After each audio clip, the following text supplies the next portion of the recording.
Hola, mi nombre es Noelia Barral Grijera y te propongo un recorrido por el laberinto de lo real, desde historias de la vida a la gran historia. Debates y polémicas, argumentos para estar mejor, revelaciones de lo inexplicable. Todo esto cabe en No Ficción, el podcast de libros de Penguin Random House Grupo Editorial.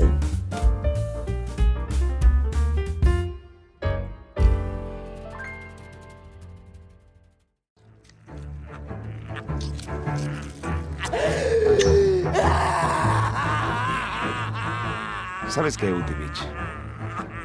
Creo que esta es mi mejor obra maestra.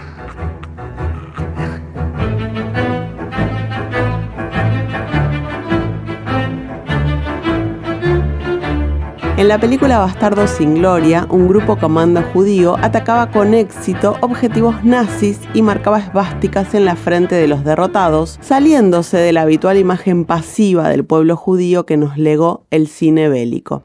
Algo de verdad había en la ficción, ya que luego de la Segunda Guerra Mundial, las comunidades judías de varios países crearon grupos clandestinos de autodefensa contra la violencia antisemita real o larvada, también en la Argentina. Raanan Rein, el historiador israelí especializado en la Argentina y su comunidad hebraica, descubrió la historia desconocida de estos grupos en nuestro país y la cuenta en su nuevo libro Cachiporras contra Tacuara, grupos de autodefensa judíos en América del Sur entre el 60 y el 75. Una historia oral en la que trabajó durante 20 años para ganarse la confianza de sus protagonistas.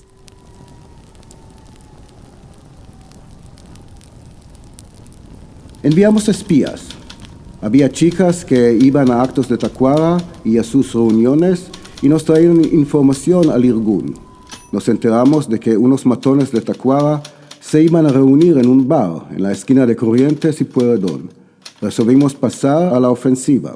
Salimos un comando de 20 compañeros, cada uno con una cachiporra debajo de su chaleco. Algunos de nosotros también armados, pero con instrucciones de no abrir fuego, excepto si se trata de una emergencia. Les pegamos a todos, a los que estaban en el bar, dimos vuelta a mesas, rompimos las vitrinas y nos fugamos. Estamos hablando, por lo menos con respecto a la Argentina, de un tema que ha sido tabú en muchos sentidos para la comunidad judía, para el Estado de Israel, pero también para las autoridades argentinas. Y el libro tiene dos ejes paralelos. Uno que tiene que ver precisamente con la historia judía, y estos esfuerzos de demostrar de que los judíos no iban a ser una vez más víctimas pasivos. Pero el segundo eje tiene que ver con el contexto local argentino, los años 60, con tanta violencia política y la gran legitimidad que dieron distintos grupos de derecha e izquierda, judíos y no judíos, al uso de la violencia para promover su agenda política o ciertos fines políticos. ¿Y este tabú que vos detectás tiene que ver solamente con la corrección política?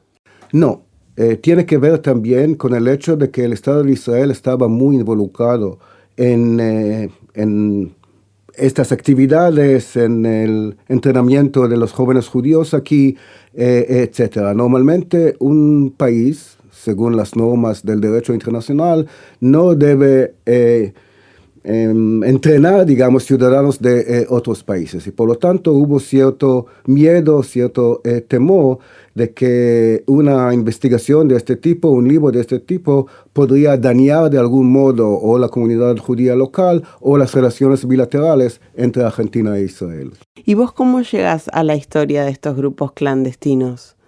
Yo hace años trabajé sobre las relaciones en el triángulo Argentina-Israel y la colectividad argentina judía.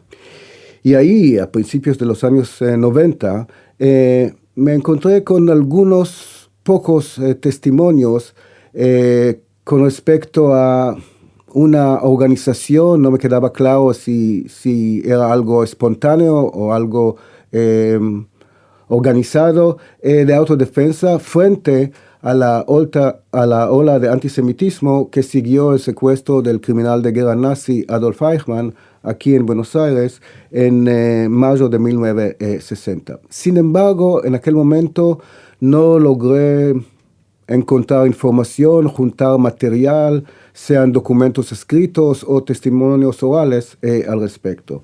A lo largo de los años, al llegar a trabajar en distintos archivos, no solamente estatales, sino también de distintos movimientos políticos, al entrar en diálogo con distintos individuos, empecé a juntar este material que al final está en este libro. Y bueno, más allá de marcar el arresto de Eichmann como un punto de inflexión en esto, aparecen también grupos antisemitas como Tacuara, por ejemplo. ¿Podés darnos una imagen de cómo eran, cómo operaban, cómo se formaban estos grupos antisemitas en la Argentina? Sí, se trata de varios grupos de extrema derecha. Algunos surgen ya a fines de los 50 durante este debate de laica o libre acerca de las universidades argentinas. A partir del año 60, sin embargo, se nota más bien su carácter antisemita y empiezan a acusar a los judíos que viven en este país de una supuesta doble lealtad. Supuestamente en una situación de crisis siempre iban a apoyar a Israel y no a Argentina.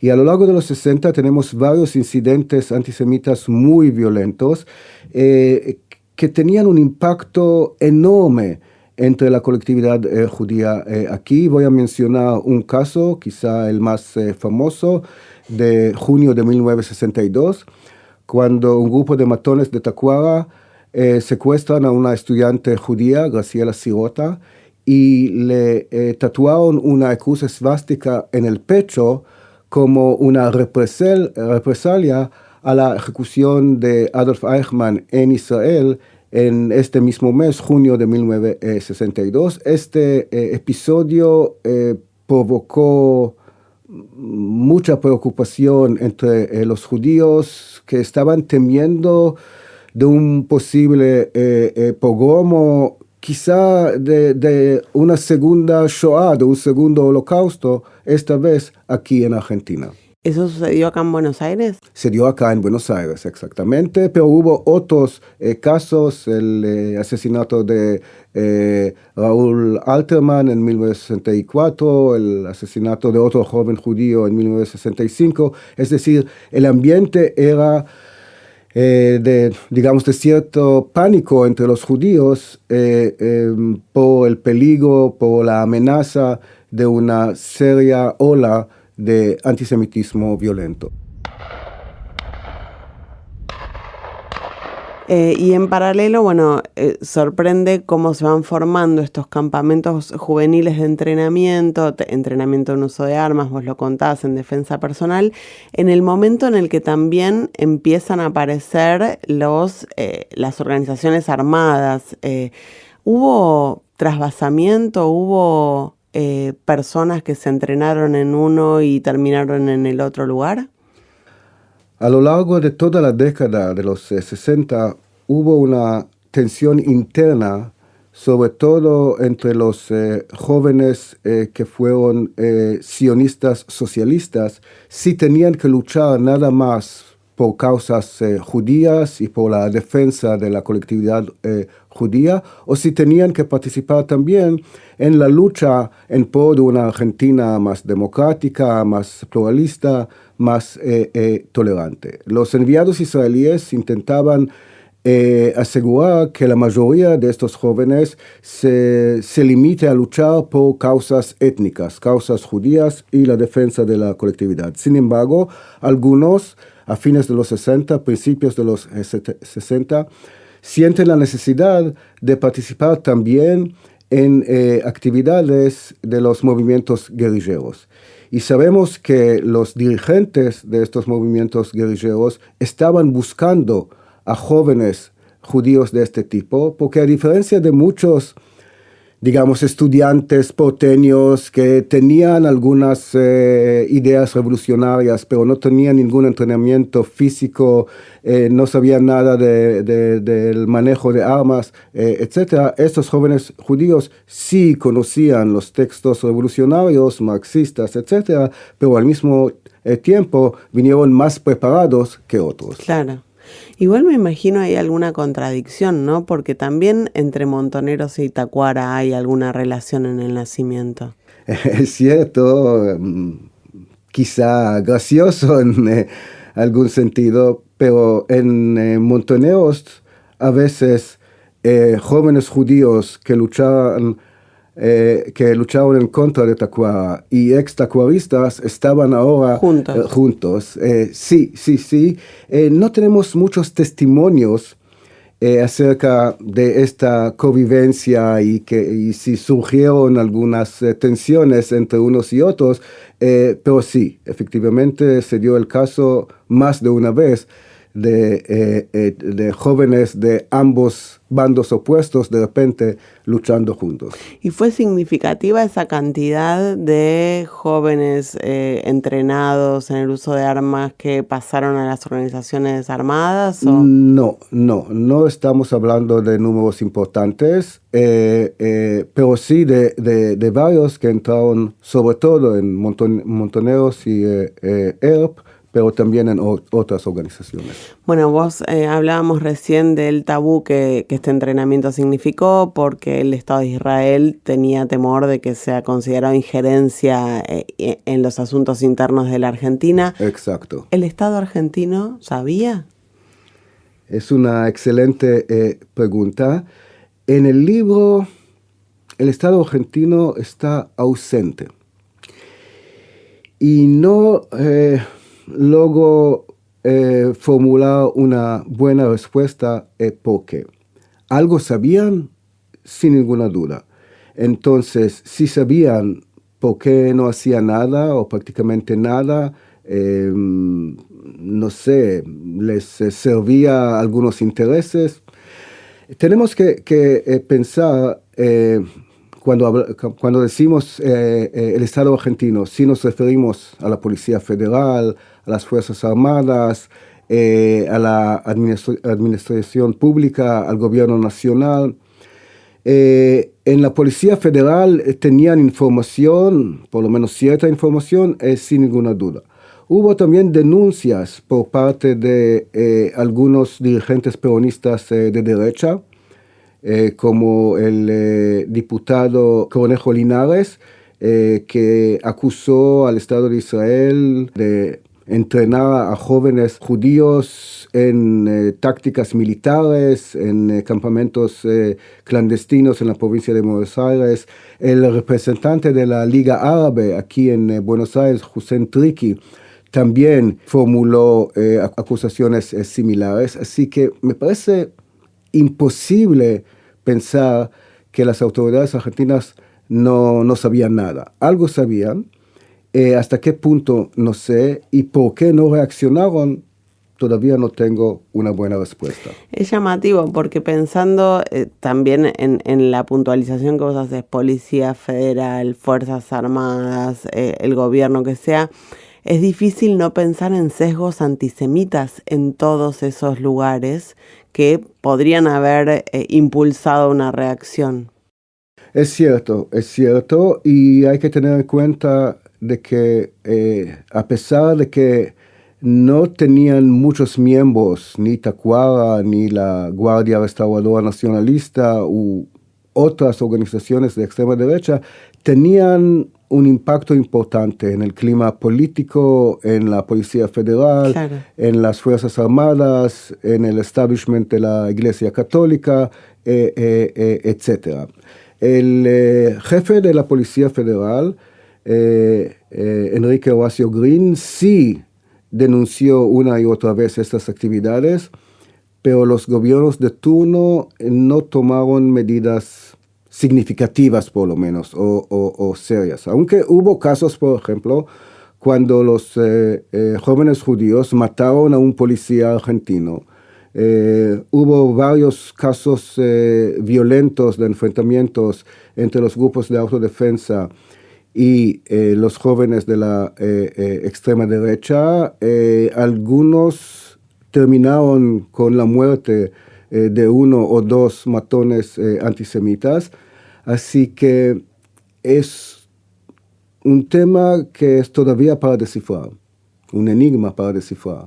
Y más allá de de estas situaciones de violencia extrema, incluso terminando en muertes, estos grupos de autodefensa, vos contás, también tenían acciones preventivas, no solo Claro. ofensivas. No se trataba solo de guardar las instituciones comunitarias o los templos durante las fiestas judías, sino efectivamente de unas operaciones preventivas, si querés. Quemaron a imprentas que solían imprimir literatura antisemita, por ejemplo. Salieron una y otra vez para, entre comillas, romper los huesos de los matones antisemitas. Se infiltraron en distintas organizaciones de extrema derecha, sobre todo Tacuara y la Guardia Restauradora, para juntar información acerca de sus posibles futuros actividades. Así que sí, una de las cosas que fascinó tanto a los jóvenes judíos fue precisamente este carácter James Bond, entre comillas, de las actividades, esta fascinación con la violencia, el uso de armas, las operaciones clandestinas. En aquel momento de los 60, eso fue muy atractivo para muchos jóvenes argentinos, no importa su origen.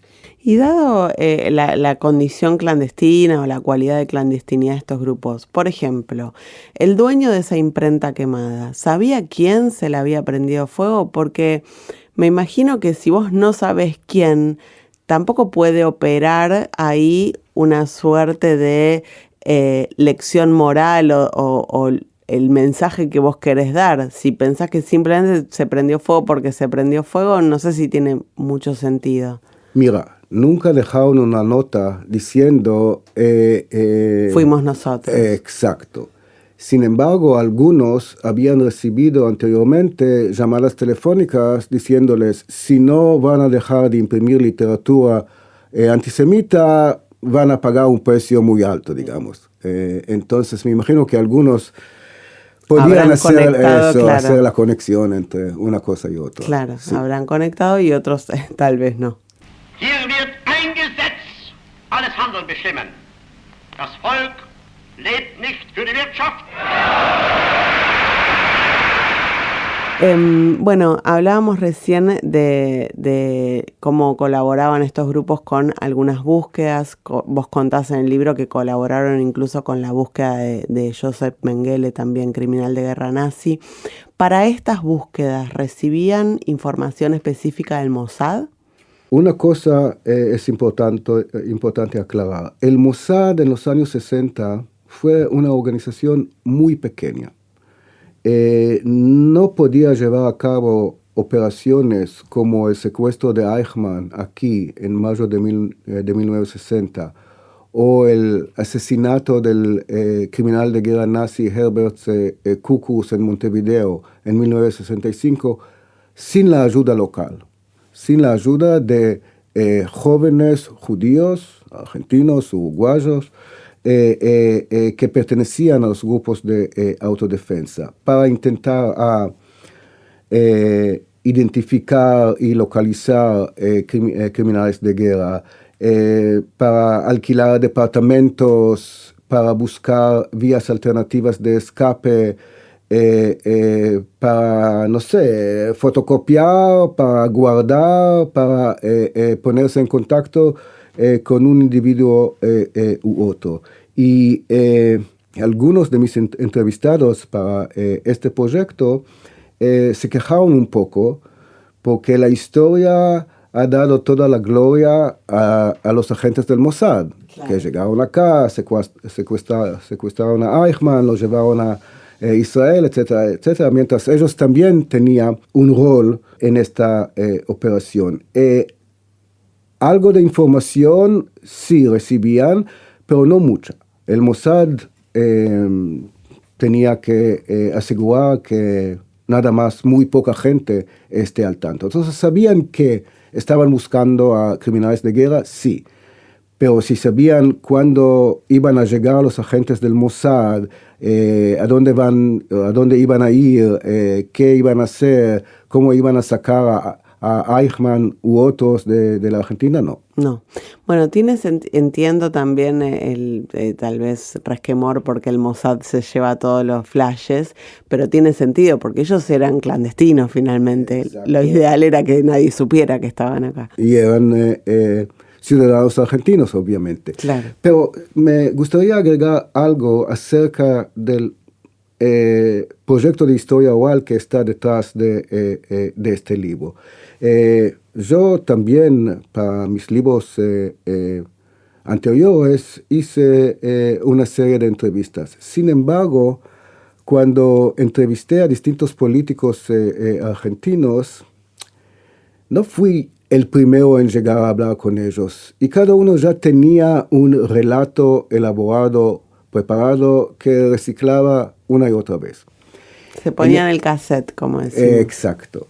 En este caso, la mayoría de la gente que entrevisté habló por vez primera de estas actividades. Por vez primera compartieron con alguien sus recuerdos, sus experiencias. En muchos casos ni a sus hijos o nietos habían contado de estas historias. Entonces fue algo muy interesante y a la vez emocionante en esas entrevistas. Y yo aprendí durante este proceso a escuchar no solamente lo dicho en las entrevistas, sino escuchar los silencios, por ejemplo. ¿En qué momento pararon por un segundo o 10 segundos o un minuto para intentar procesar sus propios recuerdos, para intentar explicarles a ellos mismos el por qué lo hicimos, qué nos motivó a hacerlo, qué pensábamos en aquel momento que estábamos haciendo y hoy en día, con cierta retrospectiva, qué significa toda esta actividad. Entonces, fue un viaje intelectual fascinante para mí escribir este libro.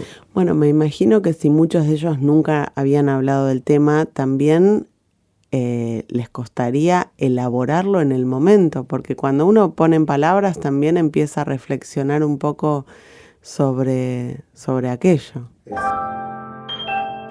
Si dejamos de lado mitos del pasado lejano, como el bíblico Sansón, los macabeos o la rebelión de Bar Kokhba, los comienzos de la autodefensa judía en los tiempos modernos fueron establecidos, según parece, en Europa central y oriental a fines del siglo XIX.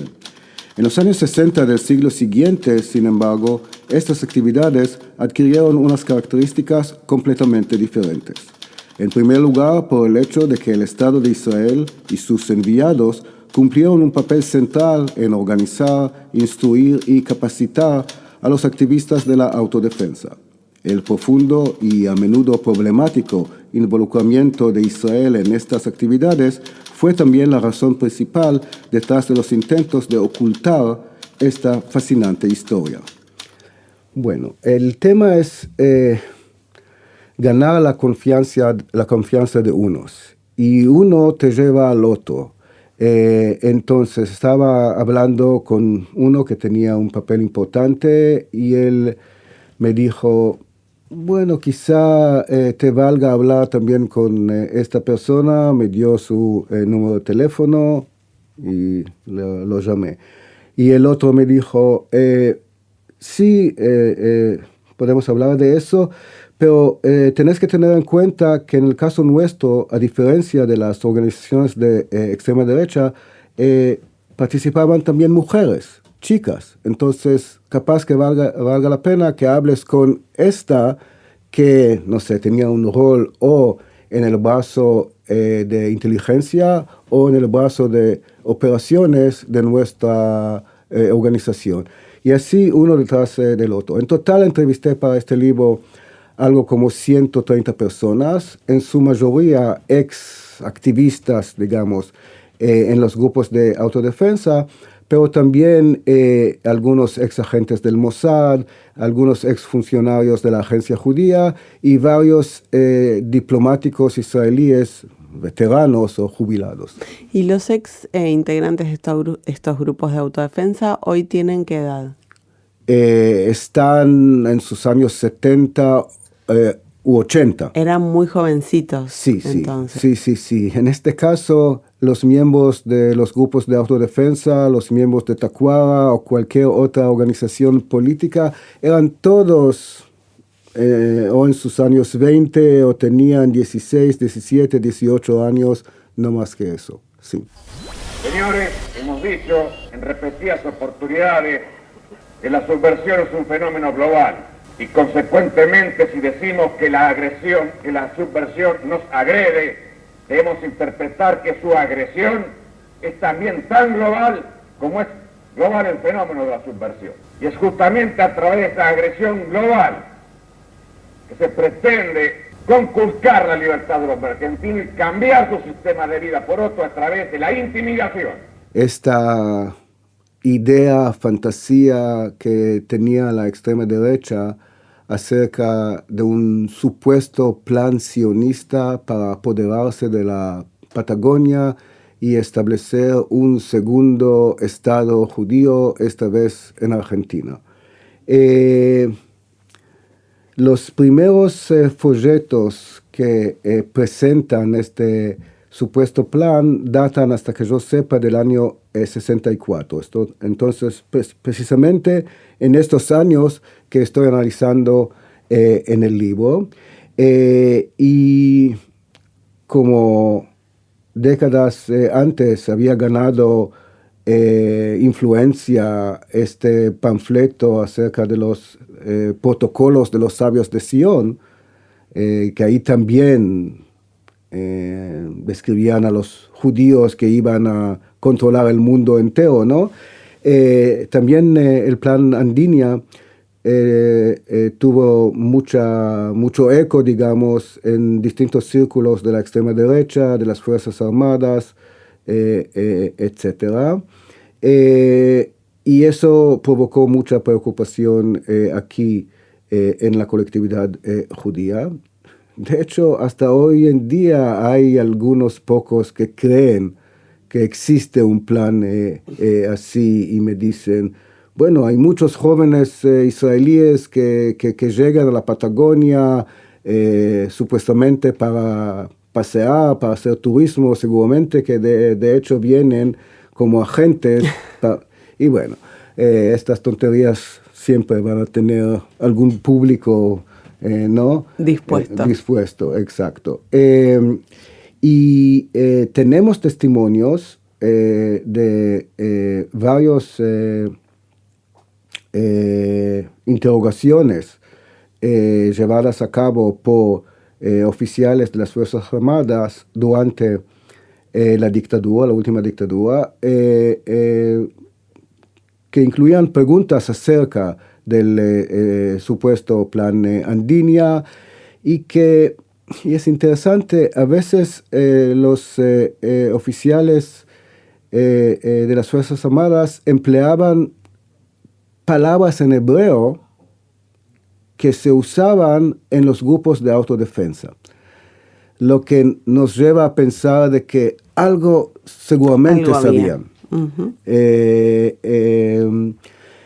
Sin embargo, no puedo hablar, no creo que se pueda hablar de una infiltración de parte de estas organizaciones en las filas de las Fuerzas Armadas. De hecho, el libro arranca en el año 60 con el secuestro de Eichmann, pero termina a mediados de los 70 precisamente con los golpes de Estado del 73 en Uruguay y en Chile y del 76 aquí en Argentina, porque una vez que se establece la dictadura militar, ni la comunidad judía ni el Estado de Israel pueden permitirse seguir con actividades de carácter o clandestino o semi-clandestino.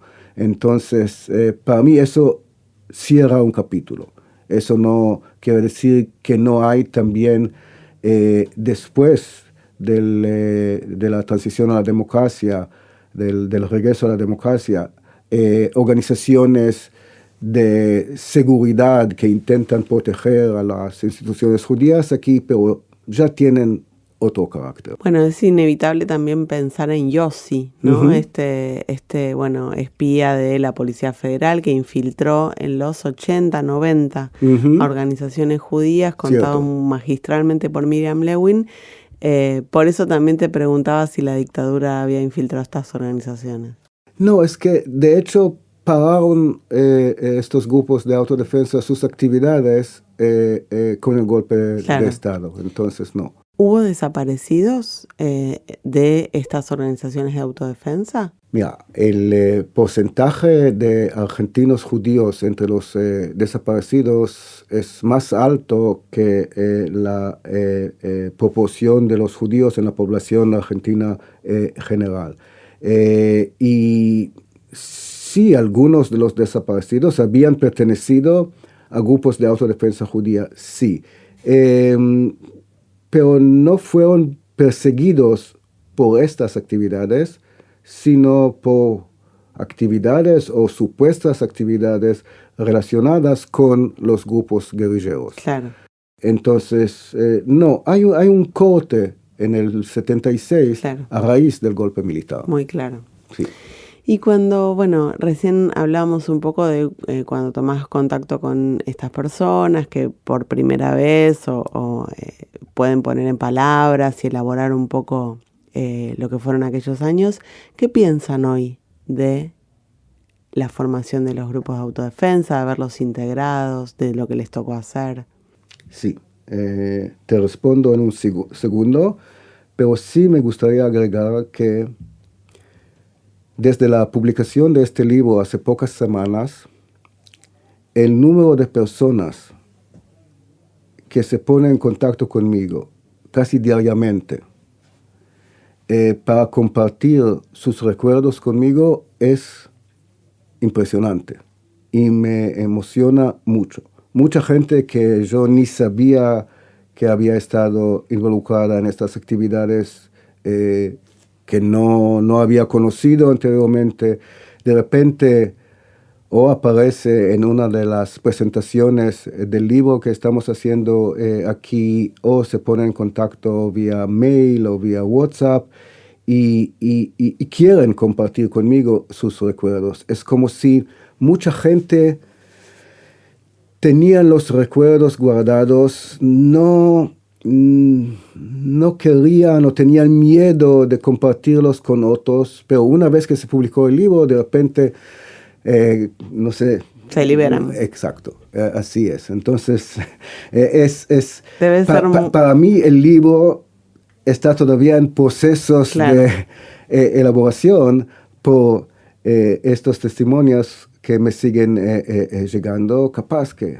alguna vez vamos a preparar una segunda edición. Entonces, aumentada. Exacto, vamos a incluir estas experiencias, estos recuerdos también. Con respecto a tu pregunta, algunos me dicen que no habían contado estas historias anteriormente porque tenían miedo que sus hijos o nietos no iban a entender cómo es que participaban en actividades tan violentas. Es que el contexto político y social en que vivimos nosotros hoy en día es tan distinto de lo que ocurría en la Argentina de los 60, que a los jóvenes les cuesta entender cómo un pibe de 16, 17 años de repente empieza a entrenarse con armas y está dispuesto a usarlas para matar a alguien, ¿no? Entonces, como el contexto es tan distinto, tenían miedo de ser algo incomprensible, inclusive para sus propios parientes. Y muchos en retrospectiva dicen, fue una locura. ¿Cómo es que estamos dispuestos a participar en este tipo de actividades? Hoy en día seguramente que yo no lo hubiera dejado a mi hijo, a mi nieto participar en actividades de este tipo. Hay algunos que dicen, aunque intentábamos luchar contra los fascistas, habíamos empleado métodos fascistas nosotros también. Y otros que dicen, no hubo otra. No podíamos confiar en las autoridades argentinas que nos defiendan y por lo tanto teníamos la necesidad de hacerlo nosotros mismos. Entonces, cada uno le explica a sí mismo estas experiencias de otra manera. Un placer conversar hoy. Muchísimas gracias. No, gracias a vos. Raanan Rein es profesor de Historia Española y Latinoamericana y vicepresidente de la Universidad de Tel Aviv. Es miembro correspondiente de la Academia Nacional de la Historia en Israel y fue presidente de la Latin American Jewish Studies Association. Entre sus muchos libros están Los muchachos peronistas judíos, Los muchachos peronistas árabes, El pacto Franco-Perón y Los bohemios de Villa Crespo, judíos y fútbol en Argentina.